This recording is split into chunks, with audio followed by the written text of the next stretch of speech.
The computer just froze, so that's cool.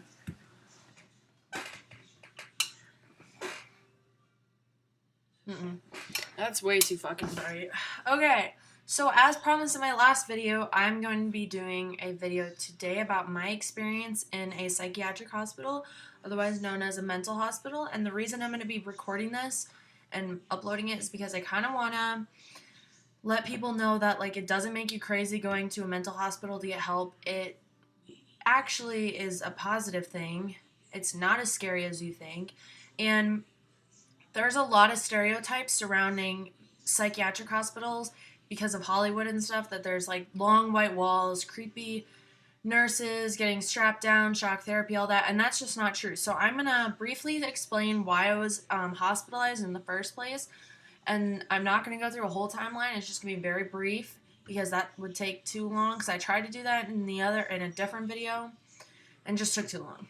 Anyways, so basically I reached my wit's end with my anxiety and my depression and my everything. My self-harm had just intensified, and I was really, really upset, and I had been suicidal forever at that point. It felt like forever.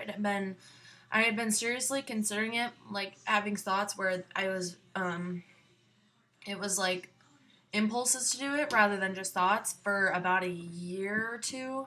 And so this was the first time that I had, like, this was not the first time, but this is the closest I'd ever come to attempting suicide and attempting to take my own life. But my dad had called me from Florida because he was on a business trip, and he said, like, it was really random. He was just like, hey, I love you, and I just know I'm always here for you and all this stuff. And that kind of stopped me, but I was, because I kid you not, I don't know if I'd be here if it wasn't for that call. I think I would have, no, I know I would have followed through. But anyways, so I was still like kind of an emotional wreck, and so I decided to take some pills, and they basically made me high and sleepy all at once. And so then I decided to take them before school, which was just a fantastic idea.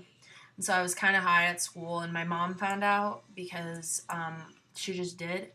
And she pulled me out of school early, and she was like, I know you're on drugs. And I'm like, oh, shit.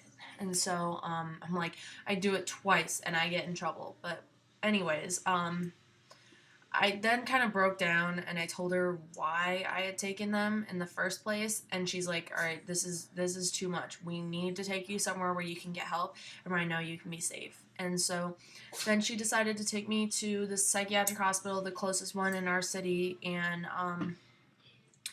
what happened was, we got there around 2:30 in the afternoon on a Thursday, and they about a half hour after we checked in, they took us back to the evaluation room where they took vitals, drug tests, checked your arms for any like obvious cuts or anything. They didn't like search you, but they just kind of saw what was on the surface that they could see. And then we waited in we waited in the waiting room for about 3 hours, and then 6 o'clock on that Thursday evening, they took us back to the ER where they gave us a room with like a bed, and my mom had a chair like that reclined, and there was a TV, and then they changed me on my clothes, and they put me in scrubs, and then the police officers searched my clothes for like any sharps or drugs, or I guess anything like that. Excuse me, I'm really congested. Oh my god, I'm sorry. Anyways, so after the officers did that and I changed, 6 hours later, it was midnight now, they took me back to the psych evaluation area where they basically ask you a bunch of questions, and then they determine if you need to be inpatient, which is being hospitalized for an extended stay, or outpatient, which I believe is hospitalization just during the day when you're at school, because they think you'll be safe at home in the meantime, and immediately starting with a psychiatrist, therapist, etc. And they decided I needed to be hospitalized first and foremost. And so this all started on Thursday at 2:30 in the afternoon, and on Friday at 11 in the morning, they got me a bed in the psychiatric hospital wing of the hospital. Yeah, because it's like one hospital, and I talk with my hands, so ignore that. It's one hospital, separate wings. And so they got me back to the psychiatric hospital, and they took me up there, and it was just like a little kind of dormitory is how to explain it. The girls had their own side with the living room, and then the boys had their own side because they wanted to separate us, the boys and girls, and then they had a nurse's station in the middle of all that, and on the living rooms they had couches and chairs and a TV and a bunch of books and a fridge and a sink and all that stuff. And then the rooms itself were pretty plain. You had cubbies, which you could put all your clothes and stuff in, and then you had like a twin size bed with a thin blanket, but your parents could bring you a blanket from home. So I had my parents bring me like a really big comforter, and then along the head of the beds there's a big window, and mine overlooked like the city, so it was really really pretty, and I enjoyed looking at that at night. And then you also had a bathroom, but the nurses had to unlock it, and you shared it with the person who was in a neighboring room. And so, yeah, it's a pretty normal place, pretty normal environment. And my day, this is what my experience was, is my day is pretty structured. I woke up in the morning, and you had breakfast, and for your meals they gave you a menu the day before, and you like circled everything you wanted for each meal, and then they bring it to you the next day, obviously. And so I had breakfast, and then you went to empowerment, which basically you set goals for the day. You recognize kind of the things that you're working on. You recognize your triggers, your soothers. And at the end of the day, you will do reflection, which is where you look back on times that you were triggered, and then soothers that you used, and like if you accomplish your goals for the day and stuff. And yeah, so it was kind of cool how they did that. And then right after empowerment, you went to group therapy, and then you went to lunch, and then you went to group therapy again, and then you had room time, which for an hour you just kind of hung out in your room. A lot of people napped, but I would journal, or I would read, or I would I mostly exercised because I just did like abs, and I did legs and stuff. No equipment, just kind of doing it on my own. And yeah, so after room time, you had dinner, I believe. Yeah, you had dinner, and then you had another group therapy, and then you had reflection, and then you went to bed. So that was kind of your day. The group therapies were actually really cool because, oh my god, I'm sorry, I keep moving. The group therapies were really cool. You sometimes did like a regular therapy, like how you'd picture it. You're all sitting around talking about your feelings, I guess. And then other times it was just kind of distraction therapy in a way. We had rec therapy where we would play video games, or you could draw, or you could. I made these like those rubber band bracelets that you can make. I learned how to make those. And there was also music therapy, which did all sorts of things, like you played instruments and stuff, and it was again kind of a soothing thing. And then my favorite, which is weird because I hate art, but my favorite was the art therapy because it was really interesting how they did it. We did this one activity where you draw a picture of yourself, and mine turned out horrendously because I can't draw worth this shit. And so you drew yourself, and then you had to draw something that follows you. Like a lot of people drew animals that were like really vicious looking, and then in them you kind of describe what that animal is. And I did a rain cloud, like a storm, and then in each of the individual raindrops I wrote the different things that follow me around, like my eating disorder or my depression or whatever it was. I wrote those in the raindrops, and it was really cool to like kind of reflect on that from the inside and actually have a visual of it. And so the therapies were definitely helpful, I would say.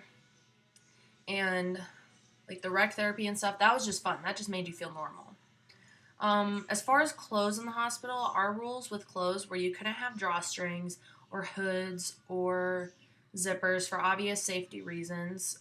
They don't want you harming yourself or trying to kill yourself. And you also couldn't have the name of your school because apparently these people that you're with all day, that you really get to know, and you're telling your innermost secrets to them, and you've never met them, like you're telling them stuff that you haven't even told your parents or your closest friends. Apparently, those people can't know what school you go to, so they say like no school names on your shirt or whatever, which I thought was weird because I still wore a shirt with my school name on it, and they didn't care. And so I think they just say that. Oops, the screen just went black. Oops. Anyways, So yeah, that was kind of a clothes rule. You also had to be modest. Nothing, no really short shorts, no really tight shirts, no belly shirts, nothing like that. No tank tops. So that was kind of the clothes rules. Some of the other rules were visiting was in the evening, like I think it was 5 to 8, and then on Sundays it was 1 to 8, and it was family only visits unless you had like a really close friend that needed to visit or something. You have to run that by with the nurses. And I just had my family visit. They brought me dinner every night, which was really nice of them, and we got to like sit down and talk, and that was really good. And phone calls were to the people only on your list. So the only people I'd call was my mom and my dad. And I'd call them pretty much every night before bed sometimes. And they can call you as well, which is nice. So my dad usually beat me to it, and he would call me and say goodnight and all that stuff. And so, yeah, so that was the rules like with people visiting and the phone calls. One other rule is called a 10-second rule, where if a patient's having trouble, like say somebody's having like a panic attack or something and they need privacy but they can't get them to a room, then they call 10-second rule, and you have 10 seconds basically to get to your room and shut the door. And I never went. The only time that the 10-second rule happened while I was there was when I was visiting with my family, so I just got to stay in the family room, and I didn't even really know it was happening until after I got back and the other patients told me about it. And yeah, there's also a thing called the name game, so you can't play that where you like ask about people you know and from different schools, like, hey, do you know this person, do you know that person?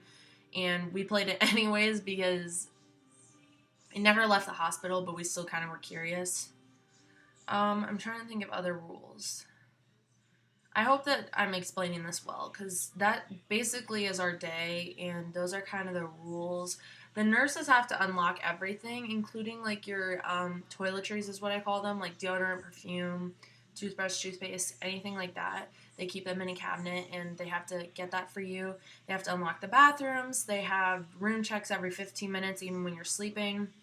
So they go by every 15 minutes and check, and they have you have to take your meds every morning before you do anything else, and yeah, they usually medicate the shit out of you, which is sucky because when I got home, I looked up what medicines I was on, and one of them was Lamictal, which is a mood stabilizer, and you're supposed to take it at night because it makes you tired, but they would give it to me in the morning along with my Zoloft because they didn't take me off my Zoloft, which I was on for like 2.5 years. So I took Zoloft and Lamictal while I was there, but the Lamictal, like, it knocked me out for the day. But one of the things is that the more you show up to group therapy and the more you participate and the more you show you're like willing to help yourself and stuff like that, the quicker that the more interest they'll take in trying to get you out. So I was there Friday morning to Monday evening, so it's not that long, about 4 days. And the one thing that you have to do before you leave is you have to have or you have to have family therapy. So that was kind of the one thing that kept pushing it off, is I wasn't supposed to leave until Tuesday, but they managed to fit my family therapy in on Monday night. And so my parents were able to take me home on Monday, and so that was nice. Um, that kind of explains it. It no, it's not like what you see in the movies. It's really like a dormitory setting. You're you're watched all the time, and obviously you have to go to therapy, and it's very exposing, but I think that was helpful because it showed me how sick I really was, and then it also showed me that I wasn't dealing with this alone. Like, all these other patients I was with had similar to the same issues, and so it made me feel like I'm not the only person, because that's the problem with a lot of mental illness, is that it sometimes, like especially depression, it makes you feel so alone and so negative, like that you're the only person suffering with it, when that's just not true. But it's hard to see that until you're actually put in that situation where you physically see it.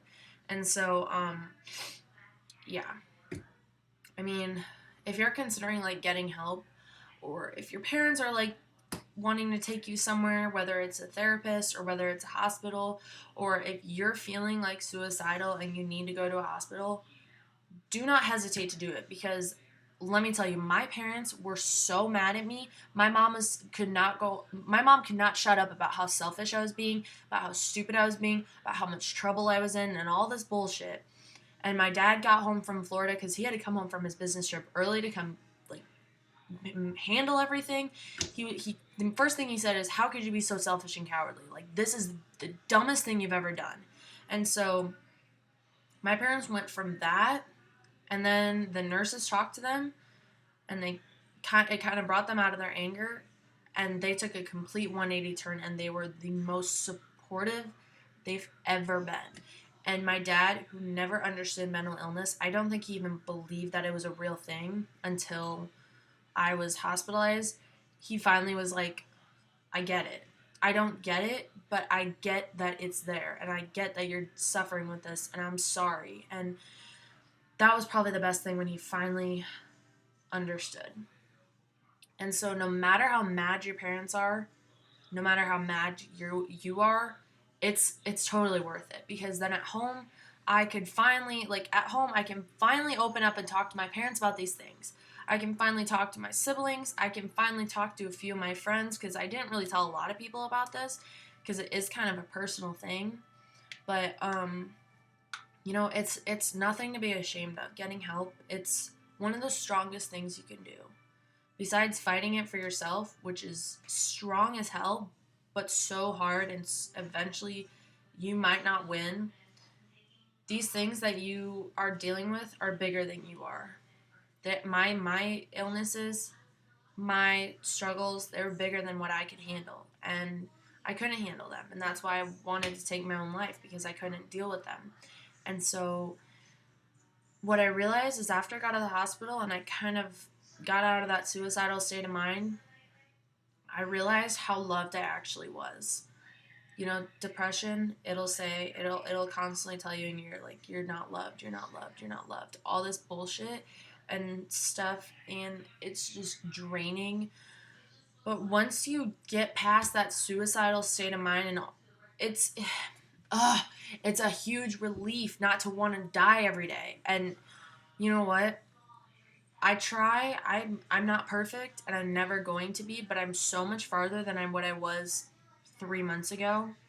I'm finally living. I'm struggling every day, but I'm getting my shit together. And I'm going to my therapy, and I'm talking. And I'm going to my psychiatrist, and I'm telling her the truth. I'm talking to my parents when I'm having trouble. I'm talking to other people when they're having trouble, because what I found is that the only time I'm really going to open up to somebody who I don't really know is when it will be beneficial to them. Because I know when I was going through what I was, and even now, it's still comforting to know that other people are dealing with it too, because it makes you feel less alone, and it makes you feel like, okay, that person's standing, they're still here, I can do it too. And it's nice to have somebody to vent to as well. I in the past, I've like tried to be people's therapist, which I can't do, but I can tell them, like, I've lived it. It's gonna be okay. And so, yeah, I hope this video kind of explained what it's like being in the psychiatric hospital, some of the rules, kind of my experience with it.